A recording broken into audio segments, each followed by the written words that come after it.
Inside Story Uganda. Real source of political updates. Gali ruddawa. Nemise finance. Gali ruddawa. Gali na mu energy. Umeme ruddawa. Umeme yali mu energy. Agabiddeyo. Senda wale yali mu energy. Bondi yali mu energy. Kalisa ne bamumugo byaba abaana. Entwi pusi. Wali kwetwe ne kaleta omusajja yali professor mu Victoria University. Nekajeno lutwe kono lutwe. No lutwe no buto bukajagaladde. Ne bagoba omusajja expert Kalisa ali waabo. Naye obu advisor ya Buganda. Yangamba nange ningabwe. Yazira naye. Niye gano obu advisor ku energy. Ali waabo yetulide. Ate buba ye mugagga. Nende ni unyaba nabagagga be batosinga.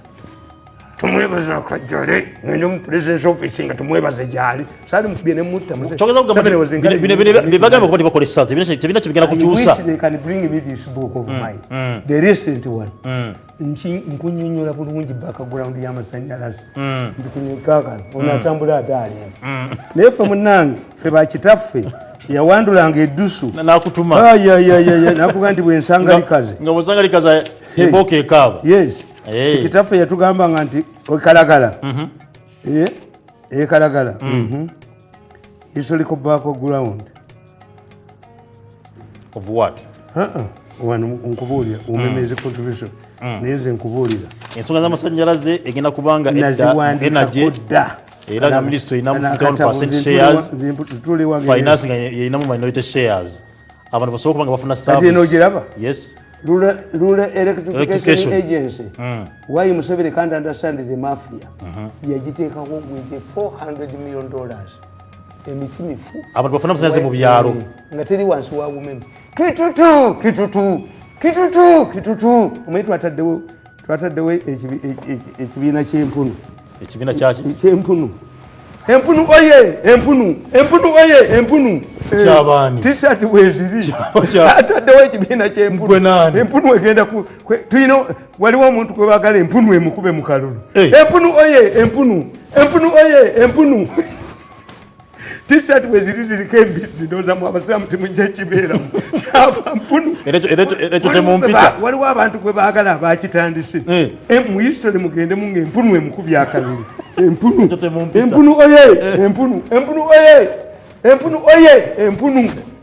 oye. Goba bayina balagasatu. Empunu. Bane democracy byaleeta. Democracy. Kakati abo bakika kya mpunu. Abo mpunu. Nabagamba. Nabagamba nti changes abazungu gye baakola. Baakuleetera constructing a Malago hospital when the British were going away after 70 years. Never kola legico. Never tuleetera kyabazinga. Never reforming of Wakabaka bwa Buganda. As they were going. Then kuandikira wano the battle of women. Nakugamba the battle of women. Then kugamba.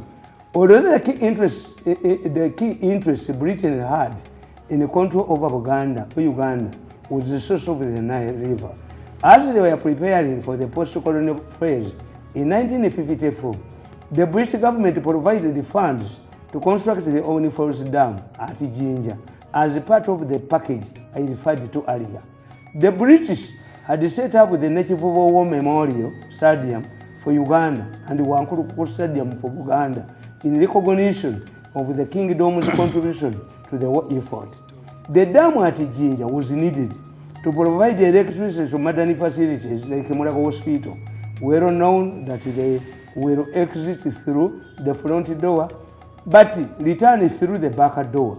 They were aware that their influence through trade and other bilateral arrangements would help them maintain footprint in Uganda's state of affairs.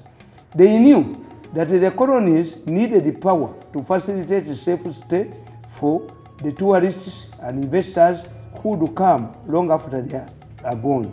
The Jinja Dam construction was not strongly opposed by Mengo leaders, since they too had been given shares in the project, and it was being constructed on the other side, in Busoga, the side of Uganda.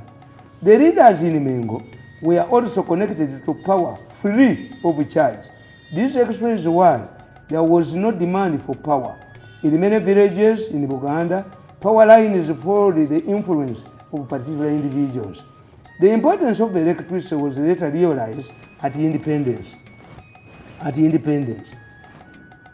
On 8th October 1962, when the Duke of Kent paid the courtesy visit to Mengo, this was deliberately misinterpreted to mean granting of independence to Uganda, a naked lie which has persisted up to today, and due to high demand for the power due to various festivities across the country, electricity went off. On the 8th of October, on the eve of independence, electricity went off. There was too much demand for electricity because of the festivities at independence. Okay. Abaganda babagamba waya z'amasanyalaze bwe ziyita wonna obugimu buvaawo ate zita baatule z'abasajja. Leero yali egenda kuyita Masaka ekonekitinga ekabaale, Abaganda ne bagamba buli weyita eyonoona ettaka ne bakwata amajambi ne bagana okuyita. Ono Katikkiro Nsibirwa yagenda e Bungereza ne bamubuuza Buganda yeetaaga ki, nti mazzi n'amasanyalaze, ne bagoba embwa. Tojjayo benzi labakagwagwa kano. You see, you must persist. That's why for us, when I tell my friend about something, masanyalaze bamu. The Owen Falls Dam had a lifespan of 50 years, which meant that it would be absolute, dysfunctional in 2004. Yali ina kugwako mu 204. Yalina lifespan ya miaka 5 from 54. However, due to political upheavals, where people preferred darkness to light, there seemed to be no need to construct new dams. The situation changed after Museveni took power and the country woke up from East Silamba. That is when he moved to ensure constant supply of power to run the economy. Museveni embarked on the construction of new power dams, and the fruits of his efforts need no explanation. He, however, did face hurdles along the way. The Uganda Electricity Board, the company that managed the power supply and the distribution right from independence, could not be spared by the mafia. The mafia did not spare the new dams either. As Museveni was struggling to construct an extension of Hira Dam, opportunists and scavengers popped up their ugly heads.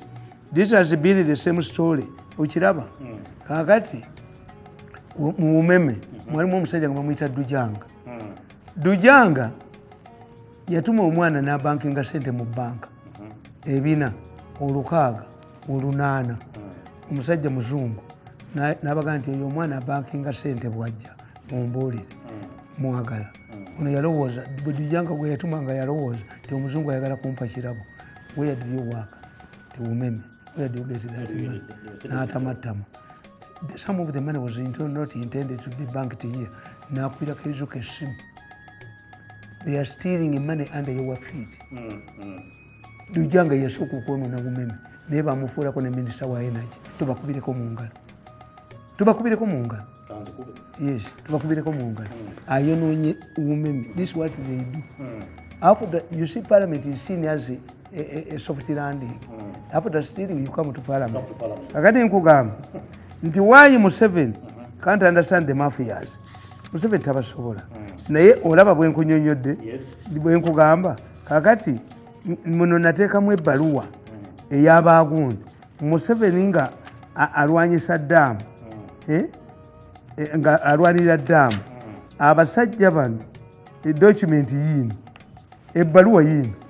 Eno ebbaluwa bagiwandiika Musumba Salaamu. Ebintu bino abaana bamwe bajja bisoma, mulabye tewali atereka. Naye omwana wo n'akubuuza ti naye mami wawandiika ebbaluwa bagana eddamu y'amasanyalaze. How old were you? Did you have electricity? Ebintu bino will haunt you. Bakijjeyo. Kakati nkugamba. The document below can help to illustrate my argument nti balwanyisa Museveni ku masanyalaze.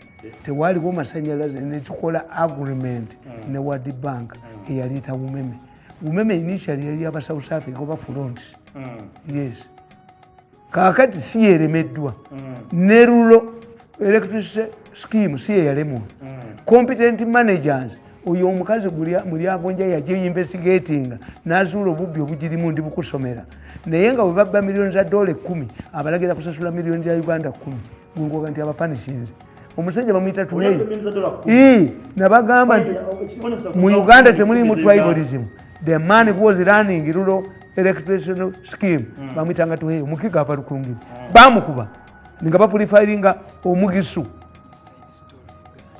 nga gwe bapurifiringa ababbira era bagana obavunaana ne babateeka ku suspension nga after 6 months balina okukomawo up to today bafuna omusaala are we serious kakati remove okujjamu stocks nga ebigere bye ebiwunya obona ekivundu yes mujjamu stocks naye ebigere byammwe bye ebiwunya you fear to tackle the real people walibeerawo sergeant ndola naggala ensalo n'abakuba amasasi ye n'ategeera nti si umeme babbi be balina okwasibwa emitwe yes kubanga era muddayo kati gye mwava museemu mugini soma ebbaluwa eno bw'ogikuta butono si busobola va wano recording The above project is due to come to the board to seek for your proposal. We the concerned members of Parliament of Uganda would like to express the there are regulations in the court that there was a lot of in order to influence government officials to give political support to the project to enable the company take off. A case in point is Kabayondo Lilian, a finance officer with AES who testified under oath in Uganda courts that AES spent 1 billion Ugandan shillings in bribes. See attached documents. We feel that there is need to investigate these revelations that took back earlier press reports that the project was marred with corruption practices. There were press reports that the Minister of Energy and Mineral Development received bribe from AES. These reports have not yet been fully investigated and results released to the public. Lack of transparency. In the process of debating the PPA, members of Parliament were not given copies of this document. In addition, we are not given sufficient time to read and effectively contribute to the meaningful debate in the House. It is therefore unfair that such a project is brought to your board without the members of Parliament and the public assessing the PPA for final scrutiny. The 7th Parliament of Uganda requested the Minister of Energy and Mineral Development to give it progress reports on the above project. To our dismay, despite this request, to date, he has never given out any reports. We also believe that the award of Bujagali falls to ASA for development as an HEP project without an international competitive bidding process was not transparent. The manner of transacting public business in an transparent manner is unfortunate. We think the current corruption practices reported against AES may have had origin from lack of transparency experienced right from the time AES started its business without the government of Uganda. Spirits, emizimu, emisambo. Bujagali is a cultural site for kakati wewuunyanga Katumba amala omuti agutidde byakiddugavu era agenda kulaba n'emiti emirala mingi naye gamba yinginiyo omusalafu agamba yinginiyo omusalafu mubuulire omuti omukkiriza bagumpe omusiraamu omukkiriza n'omubulira ebyemiti ayya alla si yakukola kitonde kya Mungu bisimila nga kuvaawo nanga abikkiririzaamu manyi nti wano bakulimbi nange manyi nze ntunuulira omusota bwenti ewange tebakuba misota nga sinajja ngutunuulira nengubuulira nti bwe muba mujjiddemu ebyokka nga bazzukulu mugende munandoosa ogulemerawo ngubetenta nemze Tamale siramuka kubanga ogulemerawo ngubetenta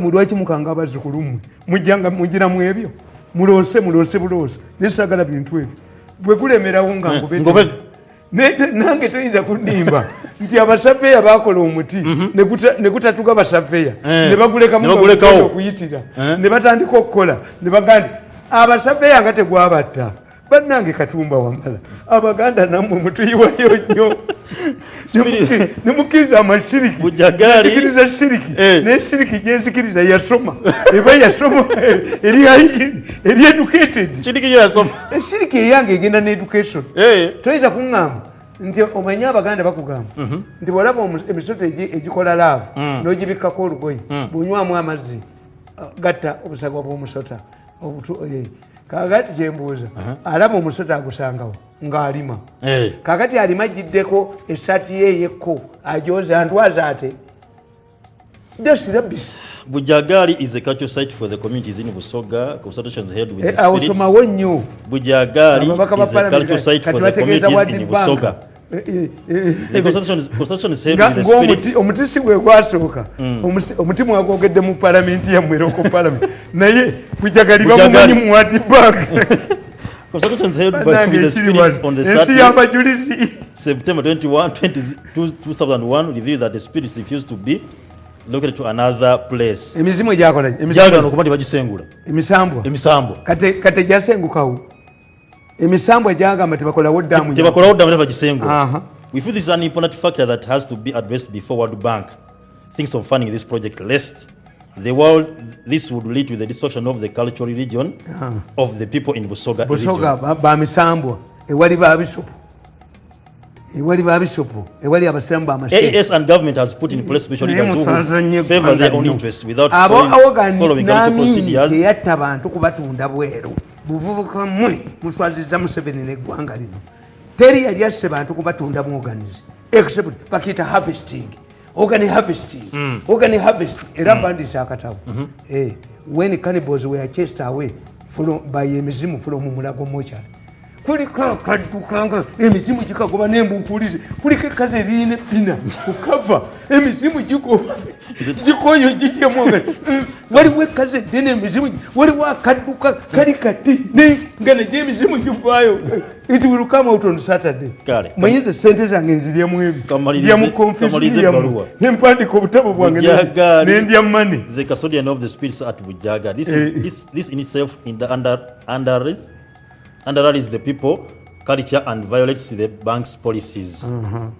Kubanga bank ino okugiza koli alinga amasiro UNESCO yagatutte naye omufalansa yazze nasa alogotana mwanga mutesi UNESCO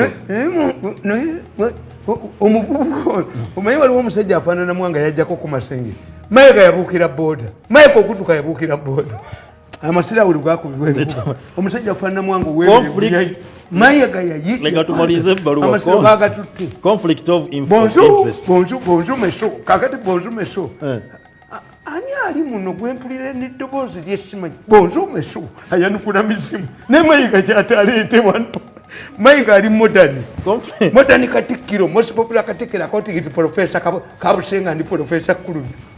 Conflict of interest. We express our concern that Director Richard Kaijuka, formerly Minister of Energy and Mineral Development in the Uganda government, was involved in the project. It is important that he disqualifies himself from the discussion of the project compensation. Despite ASE and government's earlier commitment to compensate, Kaijuka. We express our concern that Director Richard Kaijuka, formerly Minister of Energy and Mineral Development in the Ugandan government, was involved in the project. It is important that he qualifies himself from the discussion of this project compensation. Despite AES and government's earlier commitment to compensate the project affected persons for all the crops that had been evaluated, AES and government have broken the agreement by eliminating oil crops on the assessment of farms ranging from 1 to 4 months. We feel that the farmers used energy, money, and time to plant these crops, which deserves compensation. The process of compensation in the project has been mishandled, leaving many of the affected people in desperate state. The affected persons do not have anywhere to appeal since government and bank management have taken side with ASE. Some affected persons have been forced to accept money in exchange for their land, despite expressing interest to get land in exchange for their land in the project area.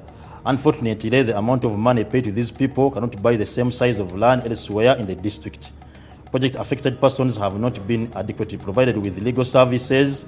All legal services provided by AES to the people were only representing interests of AES and consequently coercing the people to accept interests of AES without any question. Given the above and many other unresolved issues, we, the undersigned members of 7th Parliament of Uganda, feel that this project should not be approved by the World Bank Board of Directors until most of these issues are involved. Your sincere name signature John Ken Luchamuzi. Abana babu bali baganti that they could use soap a dam. John Ken Luchamuzi, Ekanya Joffre, Payasi Rwandori, Nsubu Gansambu, Nandala Mafabi, Dan Chiwalabye, Dr. Nawiso Frank, Salam Musumba, all executive directors, copies. All executive directors, copies to all alternative executive directors, Inspector Panel, and CAO of IFC. Yes. Kakati olutalo jerutambulira jeruvudde to reach here. Era bwe nali nkonkoludinga nabagamba but evaluate. Do we need umeme oba bwe mujijjawo mujja kufuna ndala? Kuba oyinza okugoba omukazi ow'ekitambo n'oleeta omwezi n'akutta siriimu ate ng'ekitambo baali kikutte. Yes, you must evaluate before you make a decision. Nze Tamale ebigambo bijja osobola omukazi ow'ekitambo ogoba ow'ekitambo n'oleeta omwezi n'embuzi enzirugavu ekitambo kikwatika naye siriimu tawona. Yes, tikati nze evaluated. Decision making is a whole chapter in political science. Do you think to say I'm not going to take up that job, what did it mean? Facilities. I surrendered my passport. Nenjiba weyawo. Ntambule bweru kunzijanja. Era nabadde nzijukira ekiro. There was a time when I was on my deathbed. But I don't know how MUHOOZI got the information. Mandi awo yete yayogera. Naye ng'omuntu andeetedde $1 1000. I traced this $1 to MUHOOZI's office. Okay. Ekitegeeza yezikuwa. Kati ona aŋŋamba mbeere Newton nga ne ssente zaakutte zizize bangoba mu September ku Christmas MUHOOZI yampeereza ssente. Naŋŋamba muzeeyi bitabiriimu byaba nakalemu. He invested. Ono Lord atabaaza bujoozi yatabaaza bujoozi nina okubeera olugosi mwanda weyaye. My size is bigger than his testicle. I cannot fit in anybody's pants. Teri buno obwongo.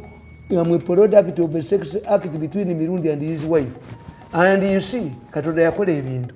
Omufalisa tekukireyiminga mwana. Omwana afaanana jjajjawe nga bamukoze taliiwo. Tafaanana mufalisa na bulangiti nasuuka. Tebikireyiminga. Bulangiti nasuuka tebikireyiminga. Walabeyo omwana afaanana bulangiti. Walabeyo omwana afaanana essuuka. N'ettawulo n'ennika yennyina tegifaanana kala. Kakati naye afaanana jjajjaawe who has been a distance atetegedde nti action weeri. Kati the people who claim this brain is Mirundi and his wife. Fortunately for me, Mirundi is dead. Nkuliizingako kwota. Omutwe gwange nkuwako kwota. 85 eba yiyo. Eba yange. Toyinza kuŋŋamba ŋŋendemu. I must assess collective responsibility. Gwowolereze. Yes. I must know nti mu political science batugamba you cannot move from one extreme end to another end of politics. It must be gradual. Except if it is divine. Tiwumalu yavaayo n'ayingira obusiraamu nabbi yasaba Pawulo n'ajja. But whoever has tried to move from one extreme end to another agwa. If today wabwogo borot n'aborotinga his business empire will kuramba. Ababadde batyo mukwatako muwaabira badde kino abakivuddemu. Kyobala nti oli omulangira w'Ebungereza ye yasobola okugenda n'agenda mu America bino n'abivaako n'abita. Talina kyakimuleetinze using the royal family. Yes. In Africa, once power goes through the door, wealth goes through the window. Nze Tamale nga tusiibwe nga tugenda kubanga tugenda mukwano go standby generator yazzeeyo e Rwanda e Kigali. Standby generator. Yes. Yavuddeyo last week n'akyagala nnyo eggwanga. Ani yaleeta ekintu ekyo standby generator is me. Era ggwe kibeera nga ye mukwano gwo. Tukyalinawo amasannyalaze. Naye bwegagira mu bigati tulinawo standby. Yazzeeyo e Kigali. Eggwanga teribeera bwe. Bitegeeza ki? Yavudde n'agamba nti ayagala kuba nti awummula amagye. Akubye monitor n'abamuwalana bonna. Mutamiivu. If this man Kambabule abantu ba Uganda ekibakola obi nabo ba researchers si ba researchers basoma bitabo byabalala nebujja nebwete neketekako netonyako bukuli neketekako research alina okumanya. When you look at Museveni, look at Nyerere, ebimu bya Nyerere, look what Charles should go with France, look what Churchill here, look what Martin Museveni perfected the area. The Charles should go, second word go, German education in Uganda, Yena again and Nathan one. By Jena Balanga Bakiriza 1980. Okay. Churchill crossed from party to the years. Museveni, DP, UPC, UPN, for NASA, NRM, what? Okay. Why is mission oriented? Kakati botunulia MUHOOZI, afana na mchitawe, afana na Uhuru Kenyatta. The people dismissed Uhuru Kenyatta. Ngateba mulaba wo. And he made a surprise by making him minister of local government to market himself. Local government ya Kenya yamanyi nnyo. Ministries of Kenya zikyali z'amaanyi kuba bano baazibba mu parastation ne bazibba ne bubba olaba mutuuse n'okubba organize abantu ne mubba ne mulumba eggwanika ly'emulago mugobawo mukiga abakiga bafungiriza nange mbawagira ne meeting gye mwabaddemu eggulo mukiga ngenda gimuweereza ngenda kubimuweereza byemwayogera n'emmere zonna tulina okuba akalenzi kano neeyo kafulumeyo buli kanagenda wonna kano kaneereega munjaka kuba buli wamu wonna nkajjewo paka lukanatembeyo kakati ukulu was ignored buli omu ng'agamba until he became minister of local government novice. He became a deputy prime minister and minister of finance, not his economy. This is when people realized that the man was intelligent. Potential kakati bano babadde bamunoona mutamiivu muki alwana ne kalabiya zawalagi agenda nekoleseza bbiya naye monitor munaddawa kubanga everybody is a human being n'amala nkwasa obwaminisita bwa fina bwa information monitor akulozingirawo kubanga ubuno obupapula bwawano. We must go back to the values of journalism.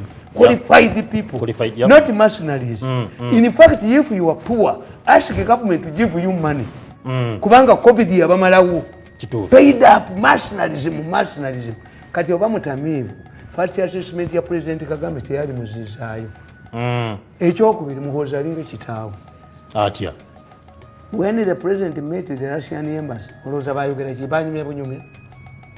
Museveni initiates gundi kati okola bayogera ne Putin yayogera ne Biden. Naye tabyogera. Era first victim ya Museveni abamawulire bange muveewo. Yes. Ebintu byetakola for gallery. Who knew that he was going back? Ani yategedde ndi MUHOOZI addayo. Nobody knew. Kakati no olupapula lwa red paper lulinga mutamiivu. Mutamiivu yebakidde mu bbala bwazookukolwati. Yali daily paper, Sunday paper, kati sometimes paper. Ekibatta kimalisi. Abantu babakyawulwa malisi. Daily paper, Sunday paper, kati sometimes. Kati sometimes. Olupapula lwa red paper lulinga mutamiivu yebakidde mu bbala. Ayita n'okubira. Yekanga weekanze. Ayita okira diwu ne yeetulako bw'ati n'akanga bala n'addamu neeba. Kakati lupapula lwa red paper. You are cast. I'm happy to celebrate such issues. The papers are closing it down because of malice. Yes, mwadda ku malice mufuka hired mercenaries. Kati nobody trusts you. Era ke bwe bwakubye bwa red paper. How this man of Mulagosiri tajagenda mwino obujozi tulina technology bayina obujozi byabasajja bayina mane bali 10 byabona nembabuza technology yokka kati eyo olibomu boti kati nabadde nkugamba nti eri kyamani wewaffe ekyotera namugamba nti gwe kisekulu ng'ogabye embuzi tompadde ku byenda ng'ogabye enkoko tompadde ku byenda nayita banne nabagamba akasajja kafa kaliisize oba kayina bidandi oba kayina biteega buli kyenkola wano kakiraba ebidandi byebiki ebidandi n'ebiteega byanjawulo ebidandi gusaze ebidandi ebidandi byo tebikola ki yobola erinnya bidandi tingusaze ebidandi n'ebiteega ebiteega by'abalundi ebidandi byo bisalirawo mayembe ga kifaalu bibayite ebidandi tiagusaze bidandi tebayita bajulizi kigwerawo ogusala bidandi bano kibayita expert okusala omusange ebidandi kisekulo ne mulinda ne bamuweereza sente zaati zebamunoza ne Uganda oli nazireeta ne bamugaa nti Museveni yaleeta abachina ebyuma yali wakasajjaawo kabwenyabwenyeza abantu wano mugule essimu endala nesimu kayingirira mu masimu omanyi nti abantu batya okunkubira amasimu no I don't catch everybody si masimu satellite nga mukubira essimu ayise banne twafunye sente omukulu yetuweereza ku sente balwanyisa kasolo naye kakati sente zo zebatuwadde tugulemu amasimu amapya batugambye simu kadi tuzoke nemba kubira essimu mumiri nemba ku simu lyammwe okwo tekuliko emiliyoni bweziti kirungi kisekulu toyina sente bweziti ku simu nemuga togula masimu mapya abaketta oli nabo abo botudde nabo bebaketta kakati mbakole ntya muganda nemugamba sooka obafulumye ebweru obafungule mu nnyuma bajjemu empale yabafungula ennyuma nga temuli kirimu nakimu sigenda kubanga nsukka mberekereza mbadde balayiva anderes bo bano bakkiriza mwenda yagamba nti ki mwenda ye yagamba biteega kuba yandaba mu mmotoka ye bwati n'agikuba ekigwo n'enjivaamu miliyoni 5 nga kalibye tekalinaako nalayi tekalina naye insuwalensi n'egisoberera ne tugituulamu ffembi bwe human where did you enter my veil where you started nekatagala nze nenjivaamu nenkadda mu maaso kaba kankiika bwega nekatudde ekigwo bakatwala mu ddwaliro kansangayo nga ntudde nyimiridde bwenti ku kisiika the man is there mutuyita abantu bwe mulaba twambadde amasuuti gano mugatufaanagana namu ayina esiriki zeyatongoza nga yaziwa amaanyi esiriki mulimu esiriki ezigiriza ezaffe ezitatta zo za muganda wange Robert Mande owarwenzoli nkwebaza okuba nti obadde nga koliwamu ne simple mwenamba ebazokubaddeko batulaba akatabo musobola okuba mu bookshop mwekali newomukyala wali kano kekali latest nakawandiika dde this book nakawandiika ikakano nakawandiika dde must have this book was authored kakebera wano wasemba this book was authored at my residence at Zana. It was completed on Wednesday, February 9th, 2022 at 8:10 a.m. before leaving my Beat FM radio stock show. God bless Uganda, the country of matters. The country of matters. Abajulizi. Nabasema abajulizi jebali kusta.